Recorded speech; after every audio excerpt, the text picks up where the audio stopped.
Carl Eugene Watts, también conocido por su apodo Coral, fue un asesino en serie estadounidense apodado el acribillador de los domingos por la mañana. Se sospecha que Watts mató a más de 100 mujeres, lo que le convertiría en el asesino en serie más prolífico de la historia de Estados Unidos. Obtuvo la inmunidad por una docena de asesinatos como resultado de un acuerdo con los fiscales en 1982. En un momento dado pareció que podría ser liberado en 2006. Murió de cáncer de próstata mientras cumplía 2 condenas de cadena perpetua sin libertad condicional en una prisión de Michigan por los asesinatos de Ellen Dacher y Gloria Estelle. Carl Eugene Watts nació en Killeen, Texas, hijo de Richard Eugene Watts y Dorothy Mae Young. Su padre era soldado de primera clase en el ejército y su madre era profesora de arte en un jardín de infancia. Cuando Watts tenía menos de 2 años, sus padres se separaron y fue criado por su madre. Watts y su madre se trasladaron a Inkster, Michigan, y en 1962, Dorothy Mae se casó con un mecánico llamado Norman Cesar con el que tuvo 2 hijas. De niño, Watts era descrito como alguien extraño. Alrededor de los 12 años, Watts afirmó que fue entonces cuando empezó a fantasear con torturar y matar a niñas y mujeres jóvenes. Durante la adolescencia, Watts comenzó a acechar a las chicas y se cree que mató a su primera víctima antes de los 15 años. Cuando Watts tenía 13 años, se infectó de meningitis, lo que hizo que se retrasara en el 8º curso. Al volver a la escuela, Watts tenía dificultades para seguir el ritmo de los demás estudiantes. En la escuela, a menudo recibía notas de suspenso, y a los 16 años ya leía a un nivel de 3er grado. También sufría un grave acoso escolar. El 29 de junio de 1969, Watts fue detenido por agredir sexualmente a Joan Gabb, de 26 años. Cuando Watts fue juzgado, fue condenado a la Clínica Lafayette, un hospital mental de Detroit. Según una evaluación psiquiátrica, Watts resultó sufrir un retraso mental leve, con un coeficiente intelectual completo de 68, y tener un proceso de pensamiento delirante, aunque un agente de policía que interrogó a Watts tras su detención declaró posteriormente que parecía ser muy inteligente, con una excelente memoria. Fue dado de alta de la Clínica Lafayette el 9 de noviembre de 1969. A pesar de sus malas notas, Watts se graduó en el instituto en 1973 y recibió una beca de fútbol americano para el Lane College de Jackson, Tennessee. Fue expulsado del Lane College después de solo 3 meses porque fue acusado de acosar y agredir a mujeres. Otra razón por la que fue expulsado fue porque mucha gente del Lane College creía que Watts era sospechoso del brutal asesinato de un estudiante.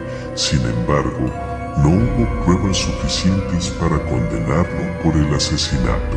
Tras su expulsión, se trasladó a Houston, Texas. La carrera de Watts como asesino en serie comenzó cuando tenía 20 años, en 1974, secuestrando a sus víctimas en sus casas, torturándolas y asesinándolas después.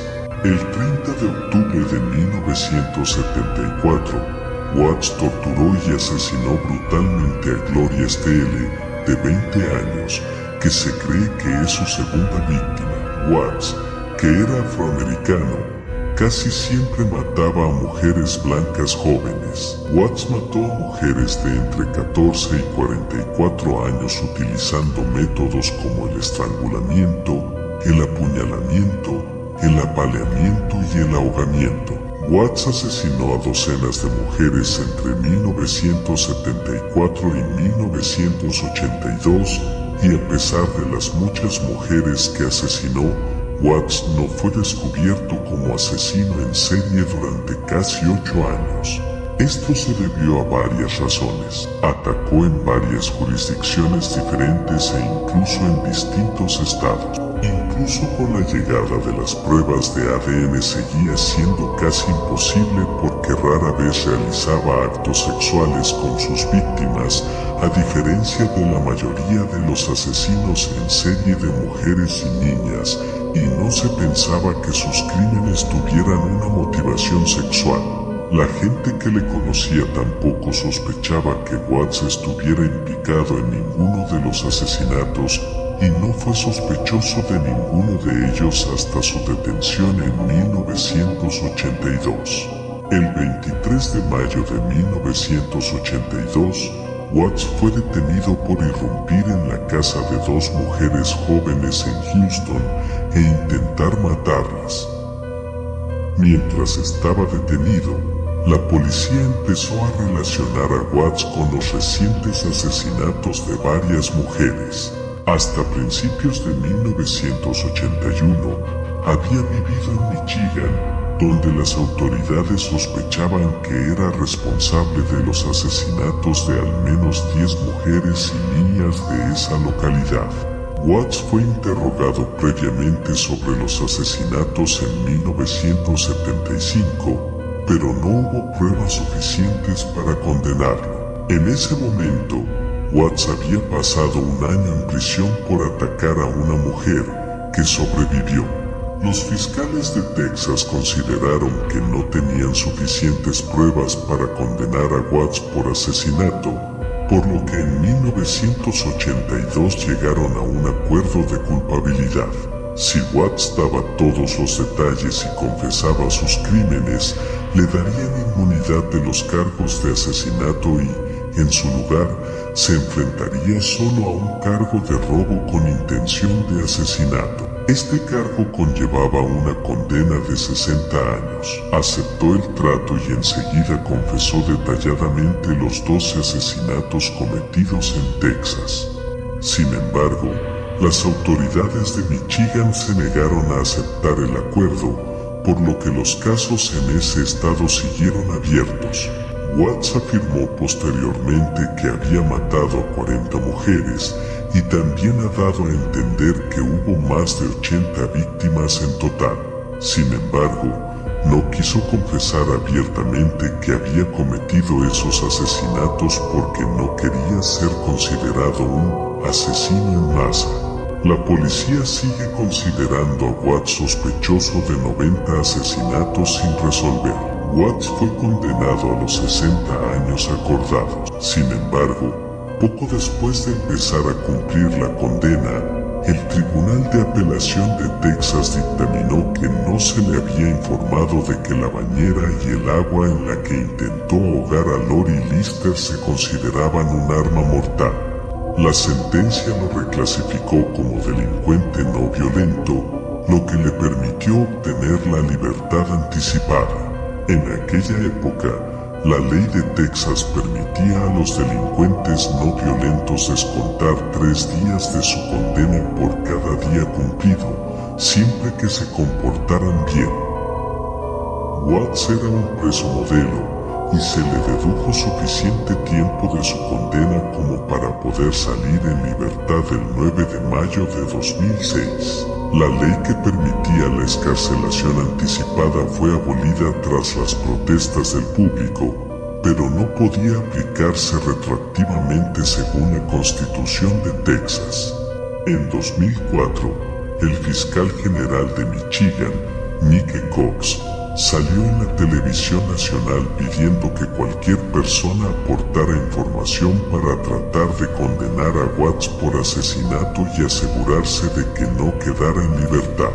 Joseph Foy, de Westland, Michigan, se presentó para decir que había visto a un hombre que se ajustaba a la descripción de Watts asesinar a Ellen Dacher, una mujer de 36 años que murió tras recibir 12 puñaladas en diciembre de 1979. Foy identificó a Watts por sus ojos, que describió como malvados y carentes de emoción.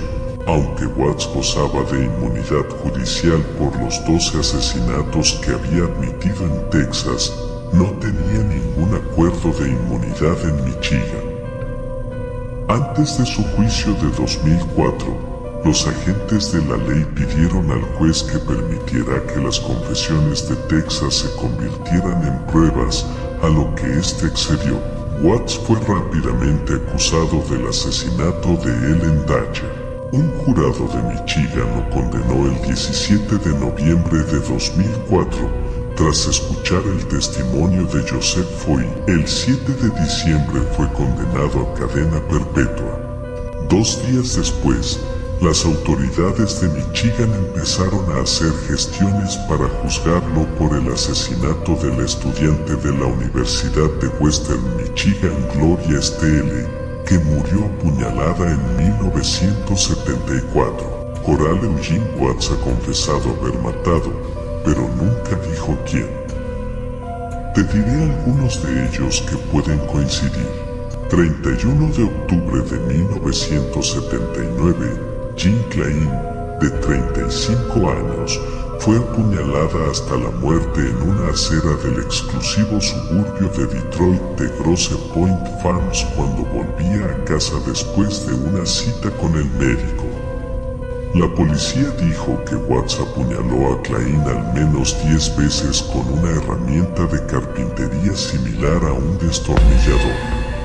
12 de septiembre de 1981, Elizabeth Montgomery, de 25 años, fue apuñalada una vez fuera de su apartamento de Houston mientras paseaba a su perro. La policía dijo que Montgomery aparentemente llegó a su casa antes de morir. A menos de 2 millas de distancia, 5 de septiembre de 1981, Linda TJ, de 22 años, se ahogó en la piscina de su complejo de apartamentos de Austin. El sargento de la policía de Houston, Tom Ladd, dijo que Watts había seguido a otra chica durante varias horas desde Houston, pero que le perdió la pista en Austin y entonces localizó a TJ. Ladd dijo que la muerte de TJ se había considerado accidental hasta que Watts confesó. Susan Wolf, de 21 años, fue apuñalada en el brazo y en el pecho fuera de su apartamento de Houston mientras llevaba las compras de su coche. Su cuerpo fue encontrado fuera de su apartamento. Primer recuento de asesinatos para el asesino confeso. 5 de marzo de 2004. Por primera vez en su vida, 22 años después de que la policía dijera que había admitido haber matado más de una docena de mujeres en Michigan y otros estados, Coralie Watts ha sido acusada de asesinato.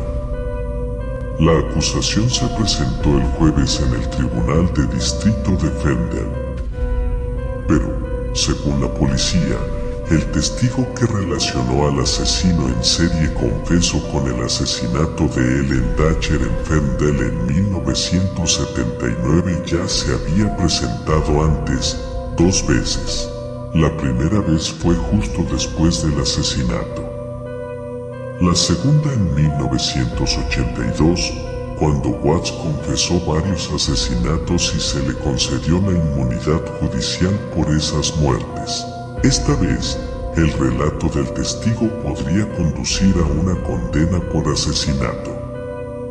El fiscal general de Michigan, Mike Cox, anunció la acusación de asesinato en primer grado en una conferencia de prensa en Detroit, a unos 11 kilómetros al sur de donde Watts supuestamente atacó a Dacher detrás de una tintorería en Woodward y 8 Mile. El espectro de la liberación de Watts ha perseguido a las familias de Michigan, a la nación y a incontables víctimas y sus familias durante demasiado tiempo. Watts, de 50 años, apuñaló presuntamente a Dacher, de 36 años, de Ferndale, una docena de veces en el cuello y la espalda. Thatcher no estaba entre las personas que Watts había confesado haber matado, lo que permitió a las autoridades presentar la nueva acusación. Su inminente puesta en libertad ha enfadado y asustado a los grupos de defensa de los derechos de las víctimas y a los familiares y amigos de estas.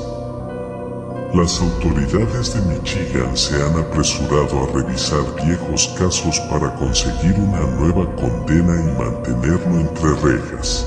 Cox dijo que quiere extraditar a Watts a Michigan en unas semanas para que se enfrente a la acusación en Ferndale y a un eventual juicio en el Tribunal de Circuito del Condado de Oakland. En Michigan, el asesinato en primer grado conlleva una sentencia obligatoria de cadena perpetua sin libertad condicional tras la condena. Las autoridades dijeron que Watts acabó confesando haber matado a 22 personas en Texas, Michigan y Windsor. Algunos investigadores dijeron que creen que mató incluso a más. Watts, de 50 años, es sospechoso de matar como hasta 100 mujeres a fines de la década de 1970 y principios de la de 1980, incluidas 3 Ann Arbor Women durante un lapso de 6 meses en 1980. Pero Watts nunca ha sido condenado por asesinato y llegó a un controvertido acuerdo de culpabilidad en Texas que podría permitirle salir libre en mayo de 2006. Describió a Watts como una persona astuta y con mucha habilidad en la calle. El juicio de Watts por el asesinato de Estelle comenzó en Kalamazoo, Michigan, el 25 de julio de 2007. Los argumentos finales concluyeron el 26 de julio.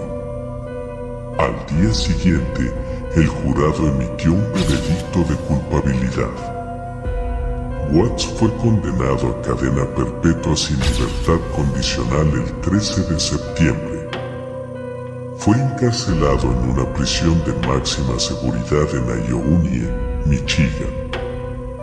Murió de cáncer de próstata el 21 de septiembre en un hospital de Jackson, Michigan.